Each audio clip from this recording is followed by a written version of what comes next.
Hello friends, welcome to my channel. இன்றைக்கி நாம் முருங்கைக்காவும் பச்சை நிலக்கடலையும் வச்சு காரக்குழம்பு எப்படி செய்யலான்னு பார்க்கலாம் வாங்க. அதுக்கு ஒரு கடாயில் 2 ஸ்பூன் அளவுக்கு எண்ணெய் சேர்த்துக்கோங்க. எண்ணெய் நல்லா சூடானோடனே 1 ஸ்பூன் அளவுக்கு கடுகு உளுந்து சேர்த்துக்கோங்க. கடுகு நல்லா பொரிஞ்சோடனே 1/4 ஸ்பூன் அளவுக்கு வெந்தயம் சேர்த்துக்கோங்க. 1/2 ஸ்பூன் அளவுக்கு ஜீரகம் சேர்த்துக்கோங்க, சின்ன சீரகம் சேர்த்துக்கோங்க. ஒரு பெரிய வெங்காயத்தை பொடியாக கட் பண்ணி சேர்த்துக்கோங்க. சேர்த்துட்டு நல்லா கலந்து கொடுங்க. வெங்காயம் நல்லா வதங்கி வரட்டும். வெங்காயம் நல்லா வதங்கினதுக்கப்புறம் 3 தக்காளி பழத்தை கட் பண்ணி நல்லா பழுத்த பழமாக எடுத்துக்கோங்க. 3 தக்காளி பழத்தை கட் பண்ணி சேர்த்துக்கோங்க. குழம்புக்கு தேவையான அளவுக்கு உப்பு சேர்த்துக்கோங்க. உப்பு சேர்க்கும்போது தக்காளி சீக்கிரமாகவே வதங்கி வரும். தக்காளி நல்லா ஜூஸியாக வதங்கி வந்துச்சுன்னா குழம்பு இன்னும் நல்லா டேஸ்ட்டாக இருக்கும்.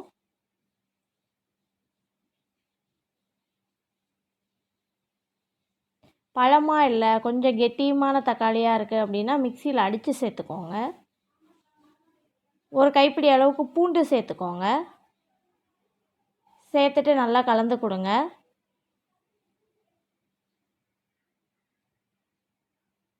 தக்காளி நல்லா வதங்கி வரட்டும்.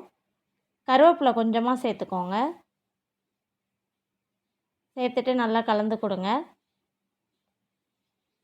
நாம் கட் பண்ணி வச்சுருக்க முருங்கைக்காயை சேர்த்துக்கலாம். முருங்கைக்காயை சேர்த்துட்டு நிலக்கடலையும் கூடவே சேர்த்துருங்க. இது கூடவே உங்களுக்கு உருளைக்கிழங்கு, கத்திரிக்காய் எது வேணாலும் சேர்த்துக்கலாம். நான் இன்றைக்கி முருங்கைக்காய் மட்டும்தான் சேர்த்துருக்கேன். உங்களுக்கு விருப்பப்பட்டால் கத்திரிக்காய், உருளைக்கிழங்கு கூட சேர்த்துக்கலாம். வேர்க்கடலை நான் பச்சை வேர்க்கடலையாக இருக்கிறதுனால அப்படியே சேர்த்துருக்கேன். உங்களுக்கு காஞ்ச பருப்பாக இருந்துச்சுன்னா நைட்டே ஊற வச்சு ஒரு 2 விசில் வேக வச்சு அதுக்கப்புறம் சேர்த்துக்கோங்க. குழம்பு மிளகாத்தூள் ஒரு 4 ஸ்பூன் அளவுக்கு சேர்த்துக்கலாம்.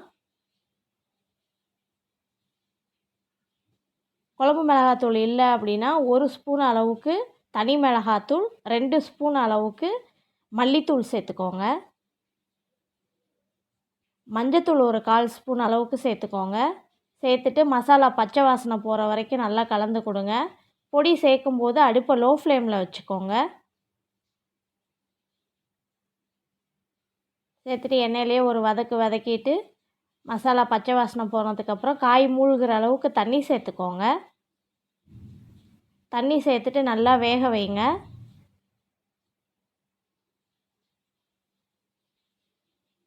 முருங்கைக்காய், கடலை எல்லாம் நல்லா வெந்து வரட்டும். காய் நல்லா வெந்ததுக்கப்புறம் ஒரு எலுமிச்சம்பழம் அளவுக்கு புளியை கரைச்சி சேர்த்துக்கலாம்.